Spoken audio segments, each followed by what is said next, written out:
बिस्मिल्लाहिर्रहमानिर्रहीम। अस्सलाम वालेकुम। मेरा नाम सबीन शहबाज है। आज के इस व्लॉग में दो तीन अहम चीज़ें हैं जिस पर हम बात करेंगे। एक तो आप जैसे तारिक महमूद जहांगीरी वाला जो मामला है वो इस वक्त सबके सामने है। आज कराची में उसकी समाअत थी। गुज़िश्ता व्लॉग में मैंने ये बताया था कि जैसे तारिक महमूद जहांगीरी जो है वो सिंध हाई कोर्ट में खुद पेश हो सकते हैं, लेकिन आज किस तरह से एक सिंध हाई कोर्ट के जज ने एक इस्लामाबाद हाई कोर्ट के जज को बोलने से, आप ये कह लीजिए कि एक जज ने दूसरे जज को बतौर साइल अपना मुकदमा लड़ने से जो है वो रोका है।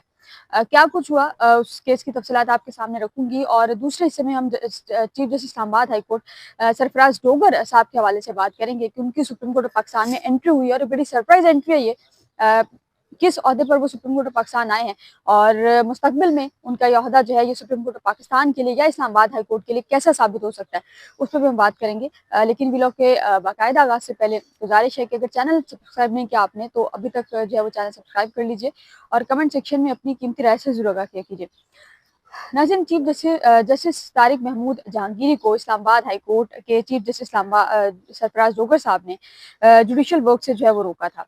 तारिक महमूद जहांगीरी साहब का यही केस जो है ये गुज़िश्ता व्लॉग में मैंने बताया भी था कि सिंध हाई कोर्ट में भी पेंडिंग था, और सिंध हाई बेसिकली ये मुकदमा जो है कि सिंध हाई कोर्ट से ही जो है वो शुरू हुआ था। लेकिन आज तारिक महमूद जहांगीरी जो कि एक जज हैं, लेकिन वो सिंध हाई कोर्ट गए थे एक साइल के तौर पर। वहां पर वो गए और उनको बात करने से रोका। यानी कि आप कह लीजिए कि अगर हमारी अदालतों में जो एक आम आदमी के साथ हो रहा है, अगर एक जज भी हो तो उसके साथ, अगर एक जज भी साइल बनकर जा रहा है तो उसके साथ भी वही सेम रवैया जो है वो रखे जा रहे हैं।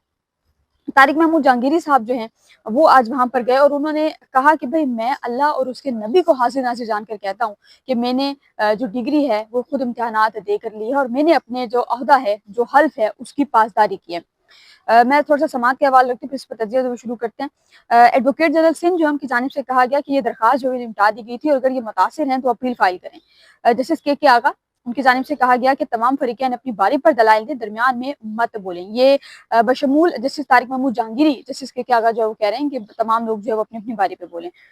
बैरिस्टर सलाउद्दीन जो उनकी जानिब से कहा गया कि इंतजामी ऑर्डर जो है वो ये था कि जस्टिस अदनान करीम के सामने जो है केस ना लगाया जाए, और 202A सबसेक्शन 4 एडमिन कमेटी ने ये केस जो फिक्स करना था और आईनी बेंच इंतजामी ऑर्डर कैसे वापस ले सकता है। बैरिस्टर सलाउद्दीन ने कहा कि आपने कहा कि दरखास्त काबिल समात होने पर दलाइल सुने कि मतलब आज ही फैसला करके उठेंगे। अच्छा, मजमूई तौर पर तकरीबन 30 मिनट तक ये समात 30 नहीं 25 से 30 मिनट तक ये समात जारी रही और उसके बाद ये दरखास्तें एंड पर अदालत ने खारिज भी की हैं। अच्छा, आमिर नवाज बड़ाई जो थे उनकी जानिब से कहा गया कि कराची बार की दरखास्त में सिंध हायर एजुकेशन कमीशन ने कहा कि हमारे इस केस में कोई किरदार नहीं है। अच्छा, अब कराची यूनिवर्सिटी की जानिब से हानी एडवोकेट हैं वकील होंगे सिंह के, वो अदालत में पेश। उनकी जानिब से कहा गया कि अच्छा, जब वो पेश हुए तो जस्टिस तारिक महमूद जहांगीरी ने अदालत में बोलने की कोशिश की बतौर साइल। उन्होंने बोलने की कोशिश की लेकिन उनको बोलने नहीं दिया गया, उनको बोलने से रोक दिया गया। उस पर कमरा अदालत में मौजूद जो वकला थे उन्होंने शेम शेम के नारे भी जो है वो लगाए, और उसके बाद फिर जो कराची यूनिवर्सिटी के वकील हैं उन्होंने एतराज किया कि जी जस्टिस तारिक महमूद जहांगीरी जो है वो बीच में क्यों बोल रहे हैं। आप अंदाजा कीजिए कि अब हमारी अदालतों पे ये वक्त आ गया है कि एक वकील जो एक स्पेसिफिक जो आप कह लीजिए कि पार्टी है या एक स्पेसिफिक आर्गूमेंट है, अगर उसके साथ चल रहा है तो उस वकील को ये इजाजत है, खुल्लम खुला अदालत के सामने ये इजाजत है कि वो एक जज को, बेशक वो बतौर साइल अपना केस लेकर गया, लेकिन है वो एक जज ही। एक जज को कमरा अदालत में बोलने से वकला जो है वो एतराज कर रहे हैं कि जज जो है कमरा अदालत में क्यों बोल रहा है। फिर जो कराची यूनिवर्सिटी के वकील ने कहा कि कराची यूनिवर्सिटी के वकील ने दलाइल शुरू किए और आईनी बेंच की केस सुन सकता है। तारिक महमूद जहांगीरी साहब फिर बोले, उन्होंने कहा कि मुझे इस केस में फरीक बनने का मौका दिया जा रहा है। दुनिया में ऐसा नहीं होता कि एक जज मुलजिम बनकर कटहरे में खड़ा हो। मैं अपने हल्फ की पासदारी की है। कमरा अदालत में फिर इस बात पर वकला ने जो तालियां भी बजाई, और यहाँ जस्टिस तारिक महमूद जहांगीरी ने कहा कि मैं अल्लाह और उसके नबी की कसम खाकर कहता हूँ कि मैंने अपने हल्फ की पासदारी की है। फिर कहा कि मैं कसम उठाकर कहता हूँ कि मेरी जो डिग्री है वो असली है, मैंने तमाम इम्तिहानात खुद दिए हैं, मैं इस केस से मैं मुतासरा फरीक हूँ। जैसे अदनान करीम साहब ने कहा कि जी मैं इंसाफ की कुर्सी पर हम इंसाफ की कुर्सी पर बैठे हैं, मैं इंसाफी नहीं कर सकता। मैं कोई टाउटी नहीं कि किसी सेक्टर कमांडर के कहने पर फैसला करूं, जैसे तारिक महमूद जहांगीरी साहब ने यहाँ पर कहा। और फिर जो है फरीकैन की वकला ने फरीकैन की वकला जो है उन्होंने अदालती कार्रवाई छोड़ दी और पहले केस के फरीकैन में हमारे जो एतराज़ात हैं उस पर फैसला किया जाए, काबिल समात होने के हवाले से फैसला किया जाए। और तमाम दरखास्त गुजारों के वकला जो है वो कमरा अदालत छोड़कर फिर चले गए और अदालत ने मजमूई तौर पर तमाम दरखास्तें बशमूल जस्टिस तारिक महमूद जहांगीरी की जो दरखास्त है उसको खारिज किया है। अब इसमें कुछ चीज़ें ऐसी हैं, आप अंदाज़ा ये करें कि हम हमारी जो अदालतें हैं जिन्होंने इंसाफ देना है, उन्हीं के जो जजेस हैं, उन्हीं के ये कह लें कि जिनको चलाने वाले हैं, वो इंसाफ के लिए दर-बदर की ठोकरें खा रहे हैं। दूसरा, जैसे समन रिफ़त इम्तियाज़ साहिबा जो है वो जस्टिस तारिक महमूद जहांगीरी के हमरा सिंध हाई कोर्ट गई हैं, वो भी वहाँ पर वकला के दरमियान ही मौजूद थी। लेकिन ये हमारी अदालतों का हाल है कि इस वक़्त मैं सुप्रीम कोर्ट में मौजूद हूँ। मैं यहाँ पर मेरा नहीं ख्याल कि कोई भी केस मेरिट पर जो है वो होता हो या किसी भी केस में इंसाफ होता नज़र आ रहा हो।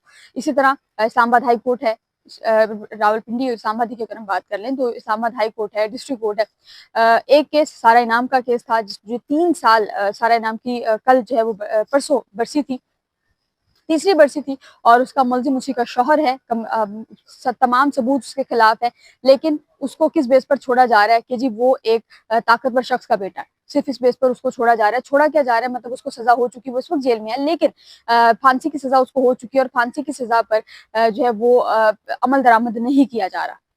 अब ये एक सोचने वाली बात है कि एक जो है वो कमरा एक आला अदलिया है।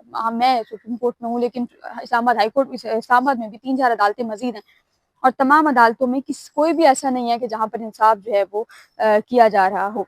नाज़रीन, दूसरा जो है वो बहरहाल जस्टिस तारिक महमूद जहांगीरी वाला जो मामला है सुप्रीम कोर्ट में पेंडिंग है। होपफुली कि सुप्रीम कोर्ट ऑफ पाकिस्तान में आईनी बेंच के सामने ये मामला जाएगा तो आईनी बेंच जो है वो इंसाफ पर मबनी फैसला इस केस में बिलखसूस जो है वो करे। होप फॉर द बेस्ट, हम उम्मीद ही कर सकते हैं। बाकी जो है वो ज़मीर हो या ना हो, ये जजेस के ऊपर जो है वो डिपेंड करता है। Chief justice Islamabad high court दूसरे से हम उन पर बात कर लेते हैं। जुडिशल काउंसिल के मेंबर मुकर्रर हुए हैं। अब जुडिशल काउंसिल होता क्या है? जुडिशल कमीशन बेसिकली जो है, जुडिशल काउंसिल जो है बेसिकली जजेस के खिलाफ जो शिकायत आती हैं वो सुनता है। अब इसी जुडिशल काउंसिल में chief justice Islamabad high court Sarfaraz Dogar के खिलाफ भी एक दरखास्त मौजूद है। ईमान मजारी साहिबा की जानिब से जुडिशल काउंसिल में एक रेफरेंस दायर किया गया था इनके खिलाफ और उसमें ये कहा गया था कि हरासमेंट बेसिकली जो इस्लामाबाद हाई कोर्ट में जो मामला हुआ था उस हवाले से ईमान मजारी ने इनके खिलाफ दरखास्त सुप्रीम जुडिशल काउंसिल में दी थी।